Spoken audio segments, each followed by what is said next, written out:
नमस्कार, जय हिंद, राधे राधे साथियों। स्वागत है आपका अपने YouTube चैनल आगाज क्लासेस पर। मैं रतन कृष्ण लवानिया फिर से आपके सामने हाजिर हूँ इतिहास की कड़ी में। आशा करता हूँ कि सभी स्वस्थ और तंदुरुस्त होंगे और अपनी मेहनत में जुटे हुए होंगे। और एक मेहनत ही है साथियों जो आपको मुकाम तक पहुंचाएगी, बाकी और कोई विकल्प नहीं है। मेहनत का कोई विकल्प ही नहीं होता। मेहनत बोल लो या फिर जैसे मेरे एक भाई साहब थे, सीनियर थे, जो अभी प्रेजेंट में यूपीएससी में प्रॉपर आईएएस हैं। वो कहते थे हमेशा मेरे से एक शब्द ये दो वाक्य कहते थे कि लवानिया कुछ भी हो, मेहनत का कोई विकल्प नहीं होता। जितना हो सके उतना अध्ययन करो, रिवीजन करो, मेहनत करो लगातार। जैसे लाइब्रेरी करते थे उस समय, तो लाइब्रेरी हम लगातार जो ऐसे बैठते थे तो हम पे बैठा नहीं जाता था और वो लगातार बैठते थे। तो हमने पूछा कि भाई साहब आप कैसे बैठ सकते हो, इतना हमसे तो नहीं बैठा जाता। तब उन्होंने बताया कि धीरे धीरे प्रैक्टिस डालो, आदत डालो, धीरे धीरे आदत डल जाएगी। और जब आदत डल जाएगी साथियों, तो जब आदत डलने के बाद फिर जो उन्होंने बताया कि लगातार मेहनत करोगे तो कुछ भी हो, तुम्हारा समय खराब हो, कुछ भी हो, उससे कोई मतलब नहीं है, लेकिन मेहनत का विकल्प नहीं होता। मेहनत अगर आप कर रहे हो तो मेहनत आपको निश्चित ही लक्ष्य की प्राप्ति करवाएगी साथियों। तो लक्ष्य की प्राप्ति के लिए अटूट मेहनत की जरूरत है। अपना पूरा दम लगा दीजिए। बाकी हम भी अपनी पूरी मेहनत में लगे हुए हैं। तो अब बढ़ते हम आज की क्लास में।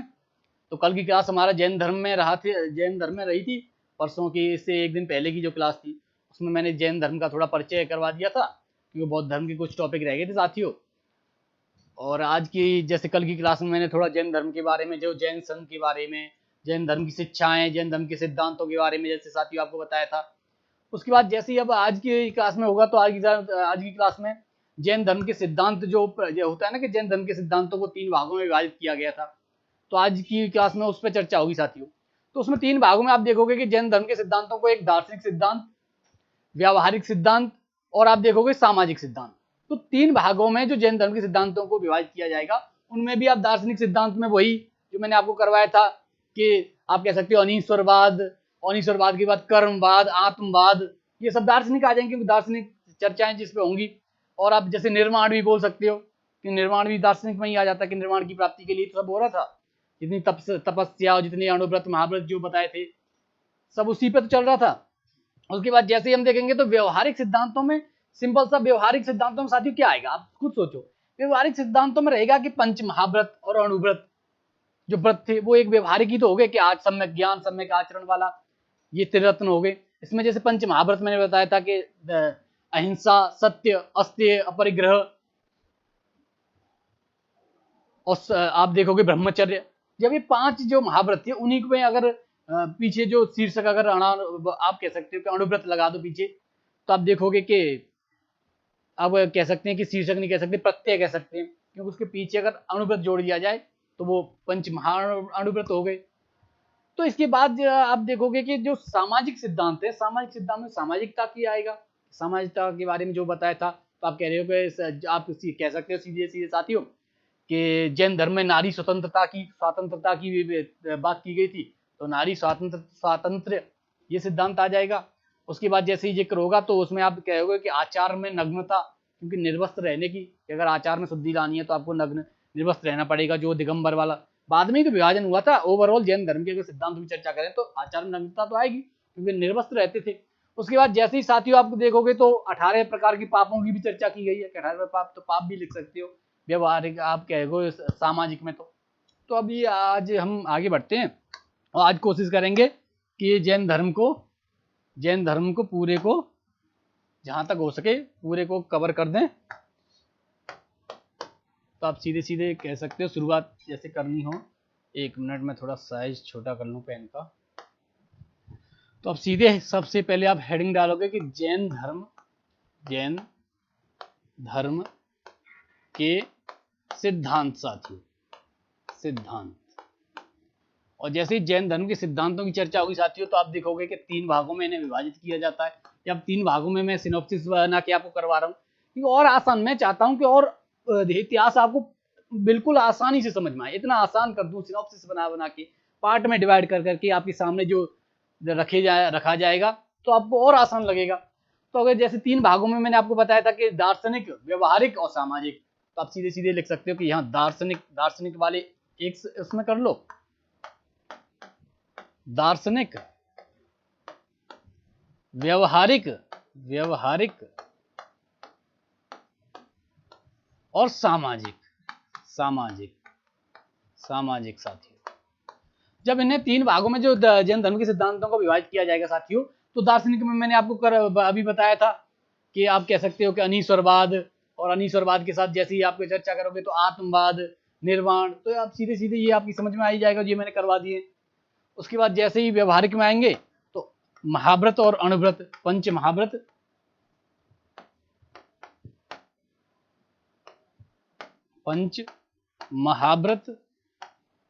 और अणुव्रत लिख सकते हो साथियों, अणुव्रत।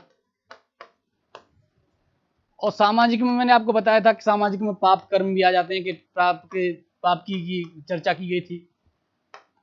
और आप कह सकते हो कि जैसे कहते हैं वस्त्र त्याग, या सीधे सीधे अगर आप कहना चाहो तो नारी उत्थान भी कह सकते हो, नारी स्वातंत्र मेन माना जाता है, नारी स्वातंत्र। तो ये हो गया साथियों। तो एक यहाँ से प्रश्न नहीं में उठाया गया साथियों प्रीवियस ईयर, इसीलिए मैं थोड़ा और व्यवहारिक तरीके से मैंने कहा और थोड़ा समझा दूं, उस तरीके से आपको मतलब समझाने के लिए मैंने थोड़ा, क्योंकि जैन धर्म के सिद्धांतों में हो सकता है कि अभी तक नहीं पूछा गया, लेकिन पूछ सकता है। यहाँ अनीश्वरवाद जैसे डाल दो तो अनीश्वरवाद अब समझ में आ जाएंगे कि दार्शनिक विचार थे या दार्शनिक सिद्धांत थे वो दार्शनिक में आ जाएंगे। इससे आगे साथियों हम जैसे चलेंगे तो आपको पता है कि जो चंद्रगुप्त मौर्य था वो जैन धर्म का मत अनुयायी था।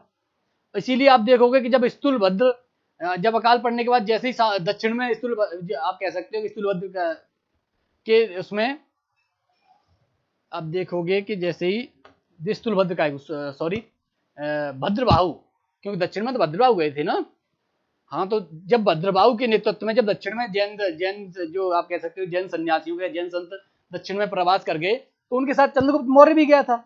और चंद्रगुप्त मौर्य ने वहीं जाके दक्षिण में ही जाके आप देखोगे कि उसकी मृत्यु एक जैन परंपरा संलेखना या आप कहते हो संथारा के द्वारा वो अपने आत्म त्याग करेगा, उपवास के द्वारा अपने मतलब शरीर को त्याग करेगा।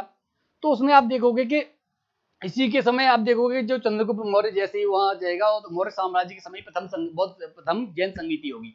और प्रथम जैन संगीति कल भी मैंने साथियों आपको समझाया था कि प्रथम जैन संगीति आप देखोगे कि प्रथम जैन संगीति पाटलिपुत्र में होगी स्थूलभद्र की अध्यक्षता में, क्योंकि भद्रबाहु तो दक्षिण में चले गए।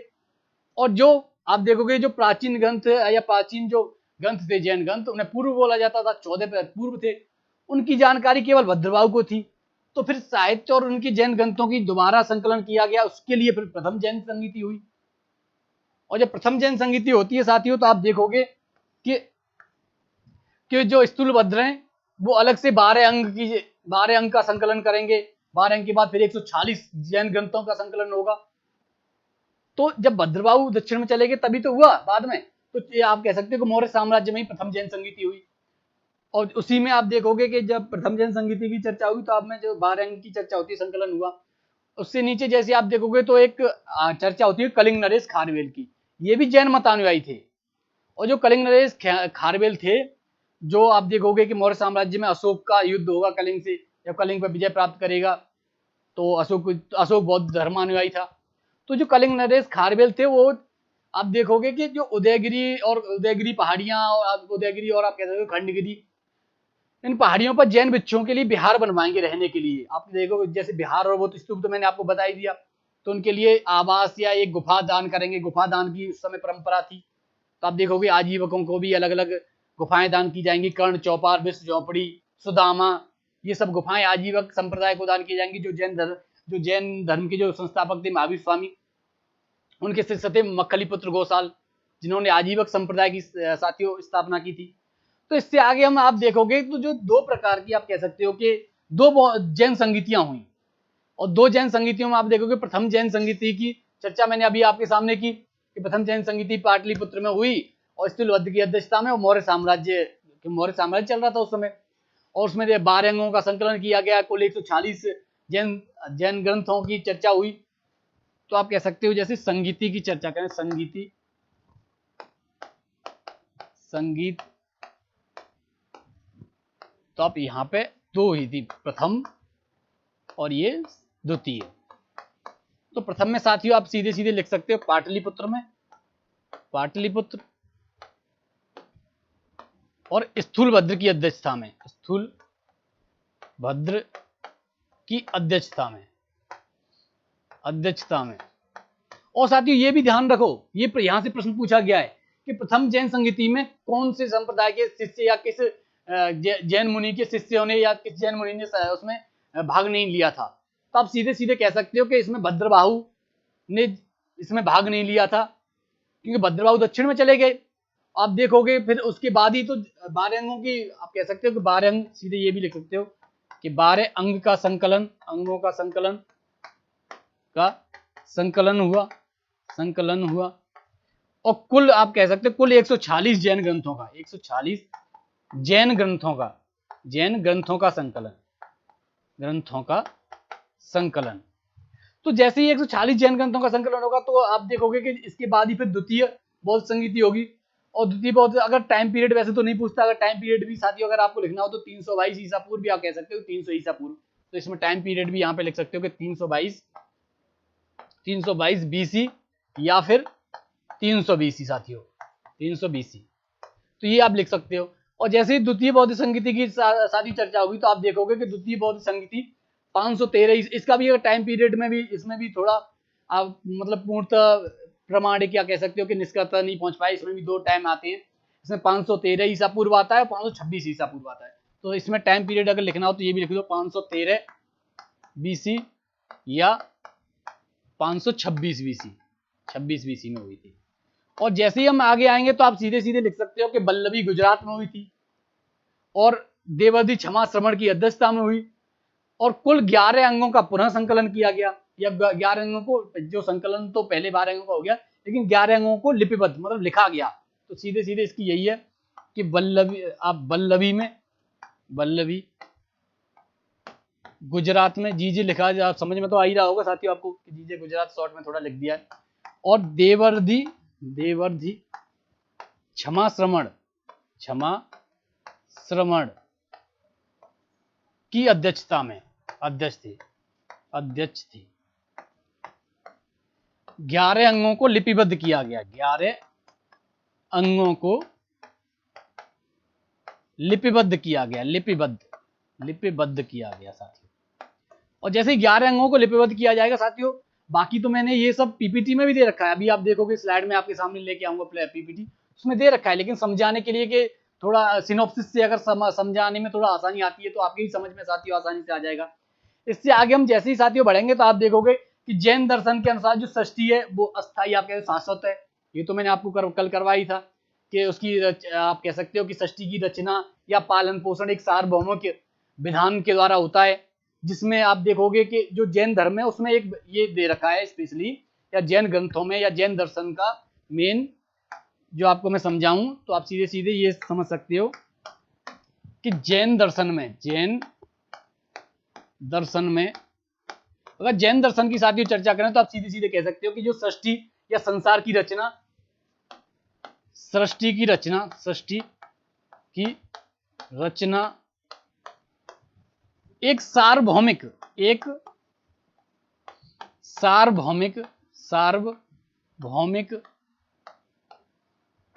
विधान के द्वारा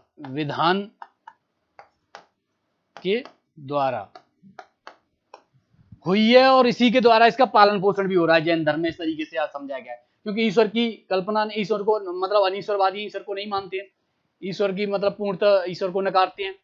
तो कुछ तो ऐसी शक्ति है, तो उन्होंने सीधे सीधे बोला जो जैन दर्शन में कि एक सार्वभौमिक विधान है जिसके द्वारा ये पालन पोषण, ये सृष्टि के रचना और सृष्टि का जितना सब कुछ चल रहा है, ये मतलब आप कह सकते हो कि पालन, संहार, सृष्टि की उत्पत्ति या सृष्टि की सब, तो ये सब एक सार्वभौमिक विधान के द्वारा हो रहा है। एक यूनिवर्सल विधान है जिसके द्वारा समय चक्र धीरे धीरे बदल रहा है, और उसी विधान के द्वारा कुछ उत्पत्ति हो रही है, कुछ रचना हो रहा है, कुछ उसके द्वारा मतलब नष्ट हो रहे हैं, जितने नष्ट हो रहे हैं उतनी रचना हो रही है। तो आप देखोगे कि इसके बाद ही जैसे ही सार्वभौमिक विधान की चर्चा होगी तो इसके बाद साथियों आप देखोगे कि इसमें स्पष्ट रूप से कहेंगे कि इसका कोई मतलब संचालक या कोई ऐसा नहीं है जो संचालन कर रहा हो, वो सार्वभौमिक विधान एक चला आ रहा है, उसी के द्वारा सब कुछ सृष्टि की और उसकी कह सकते हो कि जो विधान चल रहा है, एक समय चक्र चल रहा है, उसी के सार्वभौमिक विधान के द्वारा चल रहा है साथियों। और इसमें स्पेशल ये भी लिखा गया है कि यहाँ कोई प्रलय की कोई कल्पना, मतलब प्रलय नामक कॉन्सेप्ट है ही नहीं, प्रलय की कि प्रलय होगी कि प्रलय हुई थी, इसका कोई जिक्र नहीं है। तो प्रलय नहीं होती सृष्टि में प्रलय नहीं होती, ये मानते हैं कि सृष्टि में कोई प्रलय नाम का कोई वो नहीं होता। उसके बाद साथियों हम देखोगे तो आप देखोगे कि ईश्वर की तो कल्पना की नहीं गई, ईश्वर तो अनीश्वरवादी है, मैंने आपको शुरुआत में ही करवाया था। और उनके आप देखोगे कि संसार नित्य शाश्वत, ये भी मैंने आपको उससे पहले समझा दिया था कि संसार नित्य शाश्वत है, तो इसको दोबारा करवाने से और क्या मतलब वो है, कोई फायदा भी नहीं है, क्योंकि दो बार एक ही बात दोहराना। बस आपको मैं समझाने के लिए बता दे रहा हूँ। इसमें सृष्टि की जैसी जैन दर्शन की चर्चा होगी, जैन दर्शन क्या है कि पूछ लेता है कभी कभी, तो जैन दर्शन एक दो प्रश्न भी पूछे गए हैं प्रीवियस ईयर से, तो उसमें ही साथियों आप देखोगे कि इसमें एक ये पॉइंट रह गया था, बाकी तो मैंने उसमें करवा दिया है कि एक सार्वभौमिक विधान के द्वारा सृष्टि का जो चल रहा है कि एक समय चक्र हुए, तो इसमें प्रलय नामक प्रलय नहीं होती, प्रलय के कोई मतलब कॉन्सेप्ट ही नहीं है, और सृष्टि जो शाश्वत है या स्थायी है। और दूसरा जैसे आप देखोगे तो आप देखोगे कि इसके अनुसार आप कह सकते हो कि मतलब कोई समय या प्रलय की चर्चा है ही नहीं, किसी समय प्रलय हुई नहीं। और इसके बाद अगर जैसे ही दर्शन के बाद जैसे ही हम एक और आए, तो एक क्या है कि जैन धर्म में एक आप कह सकते हो कि यापनीय संप्रदाय आता है जैन धर्म के अंतर्गत ही। तो यापनीय संप्रदाय जिसकी उत्पत्ति आप कह सकते हो कि दिगंबर संप्रदाय से लगभग मानी जाती है। तो आप कह सकते हो, जैसे पूछ ले तो एक बार बता दो आप, तो यापनीय संप्रदाय तो इसकी उत्पत्ति दिगंबर, आप कह सकते हो कि दिगंबर से संप्रदाय से मानी जाती है, सीधे सीधे दिगंबर संप्रदाय से उत्पत्ति अगर लिखना चाहो तो दिगंबर संप्रदाय से। तो ये क्या है कि ये प्रीवियस ईयर में पूछा गया है साथियों, ये एक पूछ लेता है कि आपनी संप्रदाय किससे संबंधित है, तो उसमें भी दिगंबर और श्वेतांबर दोनों दे रखे थे, तो ये दिगंबर संप्रदाय से एक पॉइंट जैसे मुझे प्रीवियस ईयर में मिला, तो मैंने वैसे पीपीटी में ऐड करवा दिया साथियों। इससे आगे जैसे हम साथियों बढ़ेंगे तो आप देखोगे कि जो श्वेतांबर इसमें आप एक और जैसे पॉइंट रह गया, आप देखोगे कि इसकी उत्पत्ति तो दिगंबर संप्रदाय से है, लेकिन इसमें श्वेतांबर संप्रदाय की भी कुछ आप कह सकते हो कि शिक्षाएं या कुछ विचार, और ये आप कह सकते हो कि मान्यताओं का भी पालन किया जाता है। तो इसमें श्वेतांबर संप्रदाय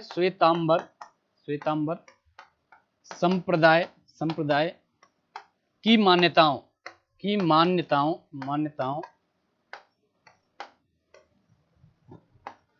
का भी पालन किया जाता है,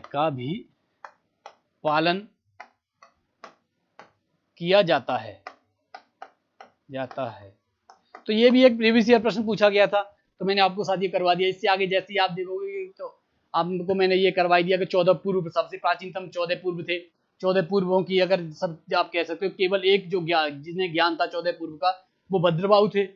और जैसे ही आप देखोगे कि जो भद्रबाहु थे उनकी अगर जैसे प्रारंभिक जैन साहित्य में अगर आप जाओगे इसके बाद ही, तो आप देखोगे प्रारंभिक जैन साहित्य प्राकृत भाषा में था, लेकिन बाद में आप देखोगे कि प्राकृत भाषा में भी अगर आप अंदर जाओ तो प्राकृत भाषा की अर्धमगधी या प्राकृत भाषा की एक शाखा है अर्धमगधी, उसमें लिखा गया था प्राचीन जैन साहित्य। और वर्तमान साहित्य आप लगभग देखोगे तो सारी भाषाओं में। तो ये एक पॉइंट है, एक व्यवहारिक जैसे बताने के लिए मैंने कहा समझा दूं। इसमें ज्यादा आप देखोगे ज्यादा कुछ नहीं है, बाकी जैसे थ्योरेटिकल एक दो पॉइंट है, तो वो मैं अभी पीपीटी से आपको समझा दूंगा। जो समझाने का पोर्शन यही था। बाकी आप जैसे इसमें जैन ग्रंथों की चर्चा होती है, आचारांग सूत्र कृतांग करके, बृहदकल्प सूत्र, और बृहदकल्प सूत्र के आप देखो भगवती सूत्र, तो ये सब क्या है आप देखोगे कि जैन साहित्य है, तो जैन साहित्य के भाग हैं ये सब, उसमें जैन साहित्य में आ जाते हैं। इससे आगे साथियों फिर वो थ्योरेटिकल में जैसे समझाना चाहूँ, तो यहाँ अगर जैसे मेन जो जैन जहाँ से पूछा गया है वो ये थे, बाकी थ्योरेटिकल वो मैंने पीपीटी में ऐड करवा दिए पॉइंट। अगर समझाने की अगर वो है तो मैं जैसे मुझे लगेगा कि यहाँ समझाना है तो वहाँ मैं समझा दूंगा, जहाँ से प्रीवियस से पूछा गया वो मैंने टॉपिक आपको पूर्णतः समझाएं साथियों।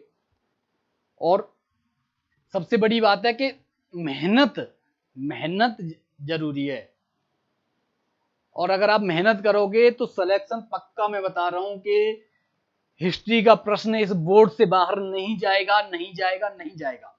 अब बेफिक्र होकर करिए, बेफिक्र, इसका आप मेरे पे छोड़ दीजिए। वो मुझे मतलब मुझे पता है और हमारी टीम को पता है कि हम कितने मतलब कि कितने सोर्स यूज कर रहे हैं आपके इस नोट्स, और वो पूरा 7 से 8 सोर्सेज यूज किए जाते हैं, जहां से प्रीवियस ईयर तक देखा जाता है, एनसीईआरटी और सबसे निकाल के खंगाल के और अनुमानित पूरी टीम, एक रिसर्च टीम बैठी हुई है, उस तरीके से आपको ये प्रोवाइड करवाया जा रहा है साथियों। तो आप बेफिक्र होकर करिए, इसमें कोई वो नहीं है कि यहाँ से प्रश्न बाहर नहीं जाएगा। आरओ की आरओ तो छोड़ो, मैं कह रहा हूँ यूपी पीसीएस में यहाँ से बाहर नहीं जाएगा, यूपी पीसीएस तक का पूरा कवर करवा रहे हैं।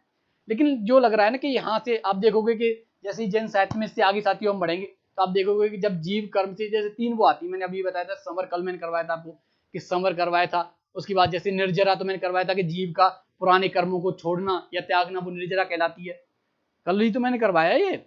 और समर का आप देखोगे कि भोग विलास से जो रिलेटेड होता है वो समर कहलाता है, या फिर जीव से जो अलग हो जाता है उसे समर। तो भोग विलास से, हाँ आश्रम, भोग विलास से जो रिलेटेड होता है वो आश्रम होता है, सॉरी। तो और समर होता है कि जीव का उससे अलग हो जाना, तो जीव का जब अलग हो जाना वो समर कहलाता है। और निर्जरा मैंने आपको बता ही दिया कि जीव के पुराने कर्मों को धीरे धीरे निकालना, वो निर्जरा कहलाती है, वो कल ही मैंने आपको करवाया। इससे आगे आप देखिए साथियों, जैसे ही हम बढ़ेंगे तो जैन सिद्धांत के अनुसार आप देखोगे कर्म को विनष्ट करने की का सुनिश्चित मार्ग मतलब तपस्या बोला गया। वैसे वहां जैन धर्म में या जैन साहित्य में तत्पश्चात, तत्पश्चात करके एक शब्द है, उसका अर्थ तपस्या ही है। तो कर्म से आप वो करोगे तो उससे मतलब कर्म के बंधन से छूटने के लिए तपस्या को ही सबसे मूल वो माना गया है। इसके बाद जैसे ही हम जैसे नीचे आएंगे तो आप देखोगे कि प्रत्येक वस्तु चाहे वह मतलब सूक्ष्मतम कण हो, में उसमें आत्मा होती है। आत्मा जो आत्मवाद है वो इतना हावी है इसमें, आत्मा की जो उसमें, कि प्रत्येक सूक्ष्म कण जितना वो है, मतलब कोई भी अगर सूक्ष्म कण है या कोई वस्तु है उसमें आत्मा होती है, ये मानते हैं। तो अगर जैसे एक यहाँ पे मैं आपको जैसे इसकी जैसे बताऊं तो जैन ग्रंथ के जैसे आप कह सकते हो कि विचार या सिद्धांत, सिद्धांत ही बोल सकते हो या शिक्षाएं, तो सिद्धांत कह सकते हो, सिद्धांत साथियों। सिद्धांत की जैसे ही हम चर्चा करें, सिद्धांत, अरे एक मिनट, अरे आज क्या हो रहा है, सिद्धांत की जैसे ही हम चर्चा करें साथियों तो आप सीधे सीधे पॉइंट डाल सकते हो कि प्रत्येक कण, प्रत्येक सूक्ष्मतम कण, सूक्ष्मतम कण में आत्मा का वास होता है, आत्मा होती है, सीधे सीधे आत्मा का वास क्या, आत्मा होती है, ये मानते थे। और दूसरा अगर हम पॉइंट लेंगे तो आप सीधे सीधे आप साथियों कह सकते हो कि कर्म आत्मा को बिना, आप कह सकते हो कि कर्म आत्मा का विनाशक है, क्योंकि कर्म जैसे ही गलत कर्म करोगे आप आत्मा का विनाश हो जाएगा। और जैसे ही आत्मा का विनाशक की चर्चा होगी तो आप देखोगे कि और मेन जैसे आता है कि जैसे अगर पॉइंट ये वाला है कि कर्म आत्मा का विनाशक है तो इसका अवश्य अंत करना चाहिए, ये और स्पेशल इसमें कहा गया है कि कर्म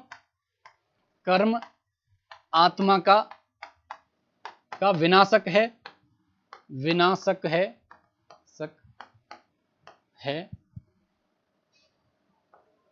इसलिए अवश्य ही इसका अंत करना चाहिए, इसका अंत करना चाहिए। तो ये है, ये कुछ जैसे आप कह सकते हो कि जैन सिद्धांत। और उसके बाद जैसे एक प्रीवियस ईयर का, जैसे यहाँ से क्या है कि प्रीवियस ईयर के एक दो पॉइंट हैं वो मुझे ध्यान आ गए तो मैं आपको करवा देता हूँ कि उत्तर प्रदेश का कौशाम्बी है, वो उसमें एक आप कह सकते हो जैन धर्म का पवित्र स्थल है। ये एक बार यूपी पीसीएस में पूछा गया है, तो पीसीएस में उत्तर प्रदेश स्पेशल के कुछ प्रश्न पूछ लिए जाते हैं साथियों। तो आप जैसे मैंने कहा कि जैसे बता दूं एक उसके लिए यूपी आरओ उसमें से भी यूपी स्पेशल पूछा जाता है। तो ये आप ध्यान रखना कि उत्तर प्रदेश का कौशाम्बी बौद्ध एवं जैनियों का दोनों का पवित्र स्थल है। कौशाम्बी जो बौद्ध एवं जैनियों का, ये कई बार पूछा गया प्रीवियस ईयर में, तो ये मैंने पीपीटी में ऐड करवा दिया साथियों। इससे आगे जैसे ही हम बढ़ेंगे तो आप देखोगे साथियों जैसे ही जिक्र होता है ना तो उसमें मतलब जैसे कौशाम्बी के बाद जैसे ही आप देखोगे तो प्रीवियस ईयर में एक प्रश्न और पूछा गया जिससे आप मतलब मुझे लगा थोड़ा सा अलग। तो आप देखोगे कि जो अशोक तथा जैसे अशोक, ये थोड़ा मौर्य साम्राज्य में मैं विस्तार से कर पाऊंगा, लेकिन जब जैन की चर्चा हो रही है, जैन उसकी जैन धर्म की या जैन सिद्धांतों की, तो उसमें एक जिक्र आता है कि अशोक तथा उसके पुत्र आप उसके मतलब नाती पौत्र दशरथ के समय में 12 वर गुफा, जो 12 वर की जो गुफाएं या 12 वर तथा नागौरजुनी पहाड़ियों में, 12 वर और नागौरजुनी पहाड़ियां छत्तीसगढ़ के लगभग है, तो आप देखोगे उन पहाड़ियों को काटकर कुछ गुफाओं को आजीवक संप्रदाय को दिया गया है। तो आजीवक संप्रदाय को उनको दान दिया जाएगा साथियों। तो उसमें आप देखोगे कि जैसे ही जिक्र होगा, जैसे ही आप देखोगे 12 वर पहाड़ियों का, या आप कह सकते हो कि जैसे ही 12 वर पहाड़ियों का जैसे ही जिक्र होगा साथियों, तो इसमें क्या है कि कुछ गुफाओं को दान दिया गया है। और जब कुछ गुफाओं को जैसे दान दिया जाएगा तो उसमें आपको, या जैसे इन पहाड़ियों में गुफाएं का, जैसे पहाड़ियों को काट कर एक गुफाएं बनाई गई हैं, उनको जैसे आप कह सकते हो कि आजीवक संप्रदाय को, कुछ आजीवक संप्रदाय को दान दिया गया है।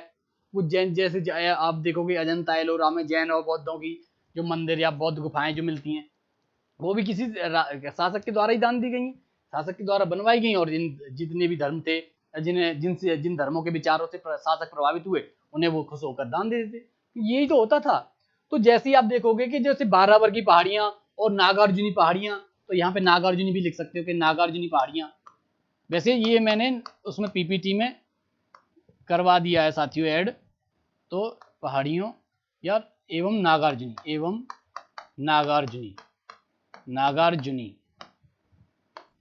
तो जिसमें साथियों इसमें जैसे ही आप देखोगे तो इनमें क्या आजीवक अशोक और उसका पौत्र दशरथ जो कुछ गुफाएं बनवाएंगे और आजीवक संप्रदाय को दान देंगे। और जैसे ही उसकी चर्चा होगी तो आप देखोगे कि सबसे बड़ी जैसे गुफा होगी, तो आप देखोगे कि 12 वर की पहाड़ियों की गुफाओं में आप देखो कर्ण चौपड़, और आप कह सकते हो कि जो कर्ण चौपड़ विश्व प्रसिद्ध है, वैसे सुदामा और ये सब उसमें आ जाएंगी। तो आप कह सकते हो कर्ण चौपड़ गुफा। तो ये मैंने आपको करवा दिया। बाकी तो मैंने पीपीटी में साथियों मैंने और विस्तार से करवाया। तो ये थोड़ा आज पता नहीं क्यों ऐसा हो रहा है, और दिन तो फिर भी सही आता था थोड़ा बहुत, आज तो थोड़ा राइटिंग तो थोड़ी तबीयत नासाज है साथियों, तो उस वजह से थोड़ा लग रहा है। और थोड़ा आपको दिख रहा होगा वैसे तो चेहरे से ही कि हाँ, पर ये है कि साथियों कितनी भी तबीयत खराब रहे, कुछ भी रहे, लेकिन जो कमिटमेंट की है आपसे कि आपका पूरा सिलेबस कवर करवाना ही करवाना है और आपको सिलेक्शन तक पहुंचाना है, आपको लक्ष्य की प्राप्ति तक पहुंचाना है, तो कितनी भी आंधियां और वो आए, तो वो किसी शायर की शेर है कि शाखों से टूट जाएं वो पत्ते नहीं है हम, आंधियों से कोई कह दो कि औकात में रहे। तो कितनी परेशानियां आए, कितनी भी आंधियां आए, कोई हम ऐसे वैसे पत्ते थोड़ी हैं, या आप ऐसे वैसे पत्ते थोड़ी है कि थोड़ी सी परेशानी से और हिल जाएं या टूट के गिर जाएं। आंधियों को से कह दो औकात में रहे, परेशानियां आती रहती हैं, लेकिन हमें लक्ष्य की प्राप्ति करनी है, लक्ष्य की प्राप्ति करेंगे, हमें सिलेक्शन लेना है साथियों। तो आप कहो कि सिलेक्शन लेके ही मानेंगे, तो उसी में हम भी मेहनत कर रहे हैं, आप भी कर रहे हो, लगे रहो और निश्चित ही लक्ष्य की प्राप्ति होगी साथियों, कोई दिक्कत नहीं है। और मेन जैसे ही इसके बाद आप देखोगे तो जैन धर्म के पतन के कारण आ जाते हैं, जैन धर्म के पतन के कारण। और जैसे ही साथियों जैन धर्म के पतन के कारण, तो मैंने आपको इसमें करवाई दिया है, तो उसमें मैं पीपीटी में समझा दूंगा। तो मेन वही होगी कि संस्कृत भाषा का प्रयोग, ब्राह्मण धर्म के कर्म कांडों आप कह सकते हो कि उनको उनमें प्रयोग, और एक जो मेन, अगर इसका मेन अगर कारण आप कहो तो आप कह सकते हो कि अहिंसा का आप कह सकते हो कि अहिंसा का उच्चतम, आप कह सकते हो कि कह सकते हो कि थोड़ा कह सकते हैं कठोरतम, अहिंसा का कठोरतम अहिंसा का कठोरतम शब्द प्रयोग कर सकते साथियों। तो अब इससे आगे जैसे ही हम बढ़े, तो इससे आगे जैसे ही बाकी मैं अभी पीपीटी में आपको करवाता हूँ, जैसे ही जिक्र होगा तो आप देखोगे साथियों कि हम जैन सिद्धांतों तक पहुंचे थे। तो जैसे ही साथियों चर्चा होगी तो आप देखोगे, हाँ, जैन धर्म के सिद्धांत। तो अभी मैंने यहीं से आपको करवाया था जब क्लास प्रारंभ हुई थी।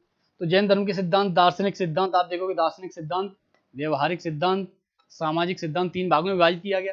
दार्शनिक में आगे आप कह सकते हो अनीश्वरवादी, ये मनीश्वर नहीं है, अनीश्वरवादी, कर्मवाद, आत्मवाद, निर्वाण और पुनर्जन्म। तो ये कि जो दर्शन से रिलेटेड या दर्शन से संबंधित जितने भी कह सकते हो कि आप जितने भी विचार थे या जितनी भी शिक्षाएं थी या जितने भी सिद्धांत थे वो इसमें आ जाएंगे। पंच महाव्रत और अणुव्रत व्यवहारिक में आ जाएंगे। और सामाजिक सिद्धांत में नारी स्वतंत्र, आचार नग्नता और पाप। पाप 18 प्रकार के पाप मैंने आपको कल करवाया था कि 18 प्रकार के पाप, 18 प्रकार के पापों की चर्चा हुई है। इससे आगे साथियों जैसे ही हम बढ़ेंगे तो आप देखोगे कि जैन साहित्य में चंद्रगुप्त मौर्य जैन मतानुयायी था, ये मैंने आपको करवाया था। इसी के समय प्रथम जैन संगीति का आयोजन हुआ पाटलिपुत्र में, ये करवा दिया। कलिंग नरेश खारवेल भी जैन मतानुयायी था। उदयगिरी पहाड़ियों में इसने जैन भिक्षुओं के लिए गुफा का निर्माण करवाया, तो ये भी मैंने आपको करवा दिया था मोटा मोटा। जैसे ही हम अब आ जाएंगे जैन संगतियां, तो जैन संगीतों में आप देखोगे कि जो प्रथम जैन संगीति 322 या 300 ईसा पूर्व में हुई थी, ये इनका टाइम पीरियड वैसे पूछता नहीं है, क्योंकि जहां जहां टाइम पीरियड में आपको लगे कि जहां जहां थोड़ी अगर दो दे रखे हैं उनमें अगर निश्चित टाइम पीरियड है तो वो तो पूछते, वैसे तो निश्चित भी नहीं पूछता, टाइम पीरियड पूछना तो बंद ही कर दिया आयोग ने।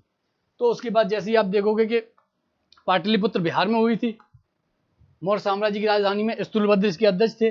चंद्रगुप्त मौर्य ये मैंने लिख दिया है, लेकिन मौर्य साम्राज्य आप सीधे सीधे, क्योंकि चंद्रगुप्त मौर्य तो चला गया था दक्षिण में भद्रबाहु के साथ, दक्षिण चला गया था भद्रबाहु के साथ, भद्रबाहु के साथ। तो मौर्य साम्राज्य आप कह सकते हो मौर्यों के काल में शासक अगर देखो तो मौर्य थे, सीधे सीधे मौर्यों के काल में और सेम यही हो, नहीं ये नहीं, ये थोड़ा अलग है, ये बाद में होता है पूरा। तो इसमें आप देखोगे कि 12 अंगों का संकलन, जैन धर्म का दो संप्रदाय में विभाजन, क्योंकि जब 12 अंगों का संकलन हुआ तभी दो संप्रदाय में विभाजन हुए, क्योंकि जो दक्षिण में चले गए वो दिगंबर कहलाए और जो यहाँ पे रह गए तो श्वेता, आप मेन कह सकते हैं कि श्वेतांबर पहले प्रथम जैन संगीति में शामिल हुए थे, क्योंकि स्थूलभद्र के नेतृत्व में श्वेतांबरी जो श्वेत वस्त्र धारण करने लगे वो स्थूलभद्र के नेतृत्व में थे। और जो दिगंबर थे इन्होंने इसमें भाग नहीं लिया, मतलब भद्रबाहु के शिष्यों ने, भद्रबाहु एवं उनके शिष्यों ने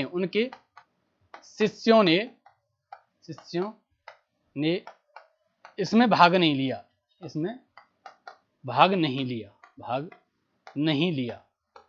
प्रथम जैन संगीति में। अगर दूसरी जैन संगीति की चर्चा करें साथियों तो 513 या 526 ईस्वी टाइम पीरियड पूछता ही नहीं है, मत कोई जरूरी नहीं है इसे रटना, मत याद करना। लेकिन बल्लभी गुजरात में हुई देवधी क्षमा श्रवण की अध्यक्षता में कुल 11 अंगों या देवधी क्षमा को नहीं 11 अंगों को, ये देवधी क्षमा ये इसमें गलत कर दिया है, ये नहीं होगा, तो आप कह सकते हो 11 अंगों का लिपिबद्ध किया गया, 11 अंगों को लिपिबद्ध किया गया इसमें ये है। इससे आगे जैसे ही साथियों हम बढ़ेंगे तो आप देखोगे जैन साहित्य में जैन दर्शन के अनुसार षष्ठी की रचना एक पालन पोषण सार्वभौमिक विधान, ये मैंने आपको करवाया, ये अभी विस्तार से समझाया था। इसका कोई संचालक या नियंत्रण करता नहीं है। जैन धर्म में ईश्वर की कल्पना नहीं की गई। उनके अनुसार संसार में नित्य, आप देखोगे तो उनके अनुसार संसार में नित्य और संसार नित्य और शाश्वत है, तो आप देख सकते हो शाश्वत एवं नित्य, शाश्वत एवं स्थायी, मेन यहाँ पे स्थायी और डाल दो साथियों, स्थायी है। इसमें किसी समय प्रलय की चर्चा नहीं है, मतलब प्रलय हुई नहीं है, सीधे सीधे ये बोलते हैं कि कोई प्रलय की चर्चा नहीं है। यापनीय जैन धर्म, मैंने ये बताया था कि ये प्रीवियस ईयर पूछा गया, यापनीय एक संप्रदाय है जो जैन धर्म का संप्रदाय है जिसकी उत्पत्ति दिगंबर संप्रदाय से हुई मानी जाती है। तथापि आप देखो कतिपय श्वेतांबर, ये श्वेतांबर मान्यताओं का भी पालन करते थे, तो इसमें श्वेतांबर मान्यताएं भी आ जाएंगी साथियों। 14 पूर्व मैंने बताया था, 14 पूर्व जो सिर्फ केवल भद्रबाहु को पता था, वो प्राचीनतम जैन ग्रंथ थे। अंतिम नंद राजा के समय में संभूत विजय, हाँ ये एक थोड़ा पॉइंट रह गया था, संभूत विजय तथा भद्रबाहु जैन संघ के अध्यक्ष थे तथा ये ही महावीर द्वारा प्रदत्त 14 पूर्व जानने वाले अंतिम व्यक्ति थे। तो ये साथियों ये मैंने आपको कई बार करवाई है, कई बार समझाया था कि जो भद्रबाहु हैं वो 14 पूर्व जानने वाले अंतिम व्यक्ति थे। जैसे साथियों आगे बढ़ेंगे तो आप देखोगे कि प्रारंभिक जैन साहित्य प्राकृत की विशिष्ट शाखा अर्धमगधी में लिखा गया था, ये आ गया, मैंने अभी अर्धमगधी करवाई थी। वर्तमान जैन साहित्य सभी भाषाओं में लगभग मिलता है, ये मैंने अभी आपको करवाया था। आचारांग सूत्र, सूत्र कृतांत, बृहदकल्प सूत्र आरंभिक जैन साहित्य के भाग थे। इसमें भगवती सूत्र भी आप जोड़ सकते हो साथियों कि भगवती सूत्र भी था। जैसे ही आप आगे बढ़ोगे साथियों तो आप देखो जैन धर्म में जब कर्म का जीव की ओर प्रभाव रुक जाता है तो उस अवस्था को संवर कहते हैं। तो जब कर्म का जीव से अलग होना, ये प्रवाह रुकने का मतलब यही है जो मैंने कल आपको करवाया था कि कर्म का जीव से अलग होना, जो तो वो समर कहलाता है। और आश्रम क्या था कि आश्रम भोग विलास से में लिप्त रहना, वो आश्रम कहलाएगा। और जैसे आप देखो निर्जरा भी दे रखा होगा यहीं पे, जैन धर्म में जीव में पूर्व मौजूद कभी विनाश होने लगता है, पूर्व मौजूद कर्मों आप देखो कर्मों का विनाश होने लगता है, उस अवस्था को निर्जरा कहते हैं। निर्जरा भी मैंने आपको कल करवाया था साथियों। इससे आगे जैसे ही आप बढ़ोगे तो जब जीव से कर्म का अवशेष बिल्कुल समाप्त हो जाता है तो इस स्थिति को मोक्ष कहते हैं। मोक्ष आप ये पॉइंट थोड़ा सा रह गया था तो ये इसमें दे रखा, चलो आगे सामने, कि जब जीव का कर्म से पूर्णतः या कर्म का अवशेष बिल्कुल समाप्त हो जाता है तो उस अवस्था को जैन धर्म में मोक्ष बोला गया साथियों। इससे आगे जैसे ही हम बढ़ेंगे तो आप देखोगे कि जैन सिद्धांत के अनुसार आप देखोगे कर्म को विनष्ट करने में सुनिश्चित मार्ग तपश्चर्या ऐसी है, तपश्चर्या जिसे तपस्या कहते हैं, मैंने अभी आपको समझाया। प्रत्येक वस्तु में चाहे वो सूक्ष्मतम कण हो आत्मा होती है, ये अभी मैंने करवाया। कर्म आत्मा का विनाशक है और अवश्य इसका अंत करना चाहिए, ये भी मैंने, एक वैचारिक है, ये वैसे पूछा नहीं गया है पर मैंने जोड़ दिया था इनका समझाने के लिए, थोड़ा 2 पॉइंट होने चाहिए, तो मुझे लग रहा है थोड़ा इसमें छोड़ना सही नहीं, क्योंकि यहाँ से क्या है कि साहित्य से और शिक्षाओं से आजकल ज्यादा पूछा है, शिक्षाओं सिद्धांतों से। उत्तर प्रदेश के कौशाम्बी, ये प्रीवियस ईयर है साथियों, देखो कौशाम्बी बुद्ध और जैनियों दोनों का प्रसिद्ध तीर्थ स्थल है, ये कई बार पूछा गया है। तो ये आप यहाँ पे आप कह सकते हो कि यहाँ पे ट्रिपल स्टार लगा लो, 3 स्टार सीधे लगा दो कि ये इसकी आने की उम्मीद लगभग 80% है कि ये रिपीट होते हैं, प्रीवियस ईयर ज्यादातर रिपीट होते हैं साथियों। तो प्रीवियस ईयर जो मैं स्टार लगा दूं वो तो आप रट ही लेना बिल्कुल। अशोक तथा उसके पौत्र दशरथ के समय बाराबर तथा नागार्जुनी पहाड़ियों को काटकर आजीवकों के लिए आवास बनाए गए। अशोक के समय बाराबर की पहाड़ियों गुफाओं में सुदामा गुफा, मैंने बताया था ना अभी, सुदामा गुफा, कर्ण चौपड़ गुफा और विश्व सर्व प्रसिद्ध थी। इसी में अगर जोड़ना चाहो तो आप जोड़ सकते साथियों विश्व झोपड़ी की गुफा, विश्व झोपड़ी गुफा, झोपड़ी गुफा, एक विश्व झोपड़ी गुफा भी मिलती है साथियों, वो भी इन्हीं के साथ सुदामा गुफा, कर्ण चौपड़ गुफा और विश्व झोपड़ी गुफा साथियों। इससे आगे जैसे हम बढ़ेंगे तो आप देखोगे जैन धर्म के पतन के कारण, और पतन के कारण मैंने आपको पहले भी समझाए थे, फिर मैं समझा रहा हूँ कि वही होंगे।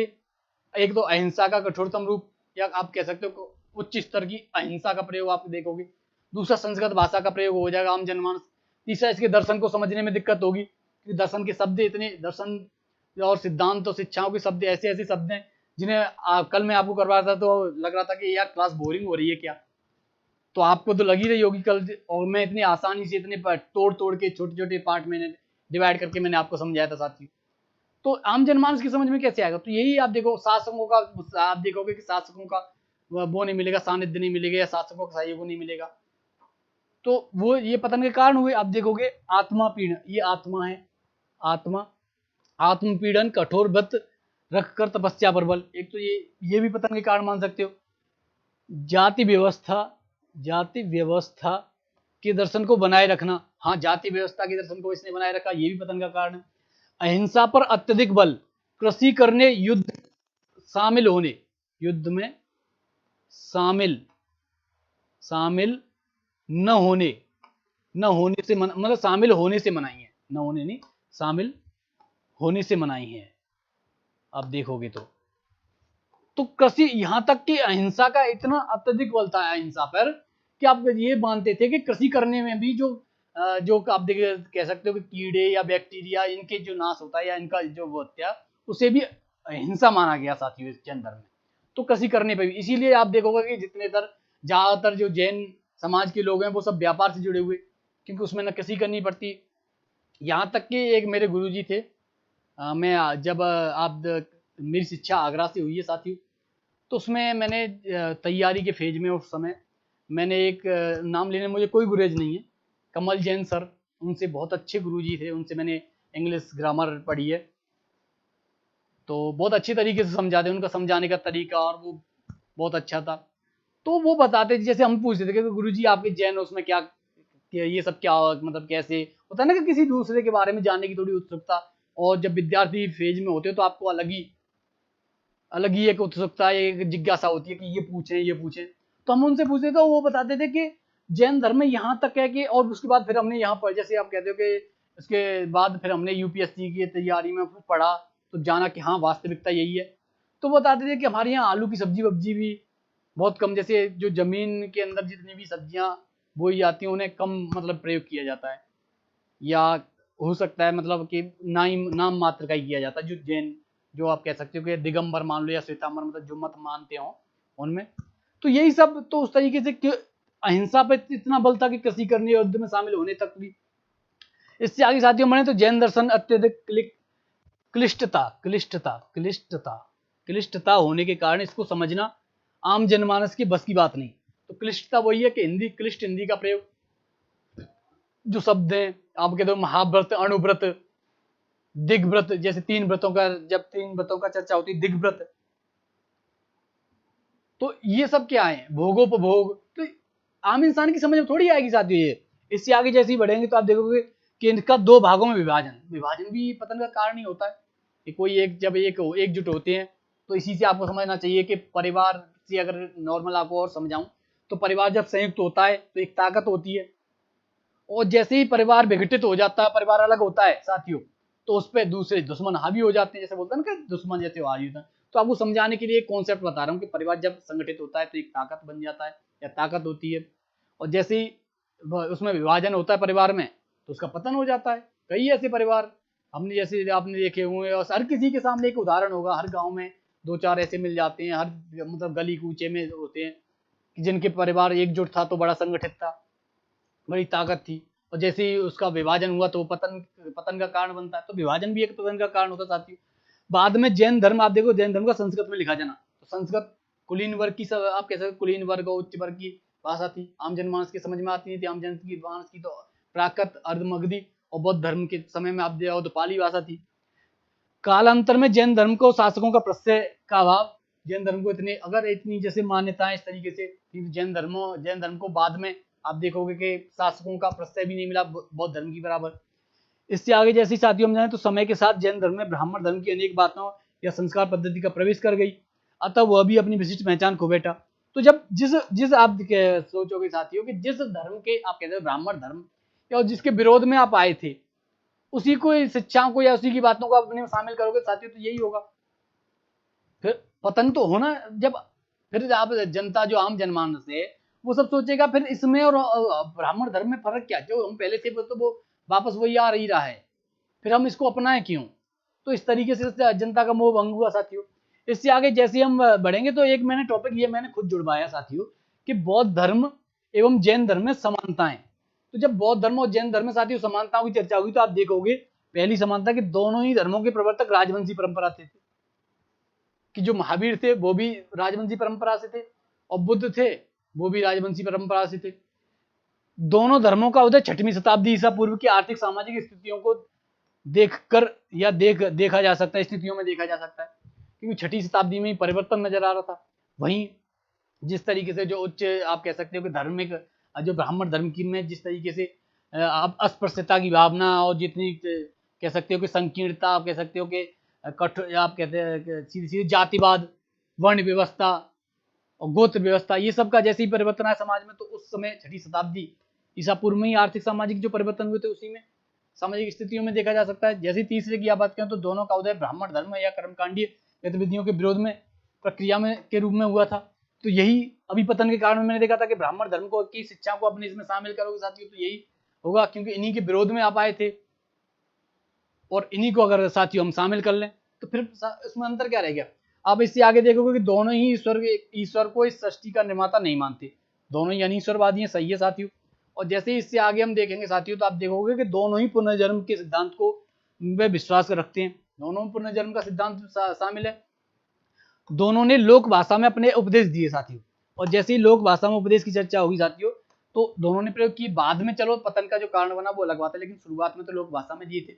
इससे आगे आप देखोगे तो समानताओं के बाद फिर मैंने ये जोड़ा कि असमानताएं भी तो होंगी कुछ। जब समानताएं हैं तो असमानताओं आप देखोगे साथियों कि बौद्ध धर्म की तुलना में जैन धर्म प्राचीन ठहरता है। जैन धर्म प्राचीन है ही है,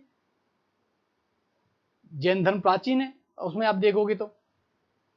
और बौद्ध, अब इससे आगे दूसरा पॉइंट हम देखें साथियों तो आप देखोगे बौद्ध धर्म ने मध्यम मार्ग पर बल दिया, जबकि जैन धर्म ने कठोर तप एवं काया क्लेश पर बल दिया। ये भी अंतर है कि बौद्ध धर्म थोड़ा पोलाइट, जैसे बोलते हैं कि जैन धर्म की अपेक्षा बौद्ध धर्म थोड़ा पोलाइट था, वो मध्यम मार्ग, वो किसी में कोई कठोरता उसकी जरूरत नहीं है, सिंपल सा मध्यम मार्ग से गुजरो, न ये इसका पक्ष लो न उसका पक्ष लो, दोनों की कह के बराबर अपना तटस्थ होकर निकल लो, तो ये मध्यम मार्ग हो गया। लेकिन जैन धर्म में आप कह सकते हो कि काया क्लेश और कठोर तत्पर बल है। जैसे ही आप आगे चलोगे साथियों तो आप देखोगे कि जैन धर्म में अहिंसा का सिद्धांत का अतिवादी रूप दिखाई देता है, जो जबकि बौद्ध धर्म में इस तरीके का इस अतिवाद का खंडन करता है। यही कारण है कि बौद्ध धर्म का प्रचार प्रसार भारत भूमि से बाहर भी हुआ, क्योंकि जब इसे अतिवाद का जब खंडन करेगा तभी तो वो इतना लोकप्रिय हुआ बौद्ध धर्म। इससे आगे साथियों हम देखेंगे तो सीधे सीधे पॉइंट ये आ जाता है कि बुद्ध के उपदेश पाली भाषा में थे तथा महावीर के उपदेश प्राकृत भाषा में, क्योंकि दोनों का पाली भाषा मैंने अभी आपको करवाया था कि प्राकृत भाषा में और महावीर के प्राकृत में और उसकी पाली में थे बुद्ध के। बौद्ध धर्म में आत्मा की स्वीकृति नहीं है, ये पॉइंट जो मेन पॉइंट है ना अंतर का, ये आपको देखने को मिलेगा कि बौद्ध धर्म में आत्मा की कोई स्वीकृति नहीं है, लेकिन जैन धर्म में अनेक आत्मवाद, अनेक आत्माओं की स्वीकृति है। तो जैसे ही साथियों में आएंगे कि जैसे ही जैन धर्म में अनेक आत्माओं की स्वीकृति की चर्चा होगी साथियों, तो आप देखोगे कि ये आपकी जैसे अनेक आत्माओं की चर्चा होगी तो आप यहाँ पे बौद्ध धर्म जैन धर्म का आपको अंतर दिखाई देगा साथियों। तो जैसे ही अगर मुझे लग रहा है कि ये यहाँ पे आके जैन धर्म असमानताएं असमानताएं पतन के कारण हो गई, तो जैन धर्म आज ये हो गया और अभी कुछ समय बचा है साथियों। तो सोच रहा हूँ कि जैसे ही वैष्णव धर्म जैन धर्म बौद्ध धर्म के साथ में ही मैं सोच रहा हूँ कि शैव धर्म और वैष्णव धर्म का भी कुछ टॉपिक जैसे करवाऊँ, तो आज की क्लास में करवाऊँ या कल, तो ऐसा करते हैं फिर आज की क्लास को यहीं विराम देते हैं साथियों। और जैसे ही आज की क्लास को विराम यहाँ पे देंगे तो कल की क्लास में फिर साथियों हम करवाते हैं। कल की क्लास में आपको मैं सोच रहा हूँ इसी के साथ साथ में हो जाए, बौद्ध जैन के साथ में ही एक भागवत धर्म आता है, भागवत धर्म, शैव धर्म, एक शाक्त धर्म आता है, तो उनके कुछ प्रीवियस ईयर भी पूछा जाता है, ज्यादातर वहां से प्रश्न उठाता है साथियों। तो कल की क्लास में वो ज्यादा नहीं है, आधे घंटे का लगभग टॉपिक होगा, 30 मिनट का लगभग या 20 मिनट का, और अगर उसमें अगर टाइम बचा तो 5-10 मिनट का एक वो है, एक छोटा छोटा सा टॉपिक है जहाँ से कभी कभी एक प्रश्न उठा लेता है। तो मैं सोच रहा हूँ कि कल अगर कल की क्लास में वो दोनों ही टॉपिक में कवर करवा दूंगा। तो एक छोटा सा टॉपिक वो विदेशियों का आक्रमण वाला, तो परसों से फिर हम मौर्य साम्राज्य में प्रवेश करेंगे, मौर्य साम्राज्य की क्लास करेंगे। तो आज की क्लास को साथियों यही विराम देते हैं। तो साथियों चैनल पे अगर कोई नए साथी अगर हों तो या आए हों तो प्लीज़ लाइक सब्सक्राइब और शेयर करें, और साथियों आप भी थोड़ा शेयर वेयर करते रहिए, जिससे कि हमारी भी थोड़ी आप कह सकते हो कि एक हिम्मत या कह सकते हो कि आत्ममुग्धता बनी रहे। तो साथ बने रहने के लिए साथियों बहुत बहुत धन्यवाद। आज की क्लास को यहीं विराम देते हैं। जय हिंद, राधे राधे साथियों, मिलते हैं फिर कल आपसे।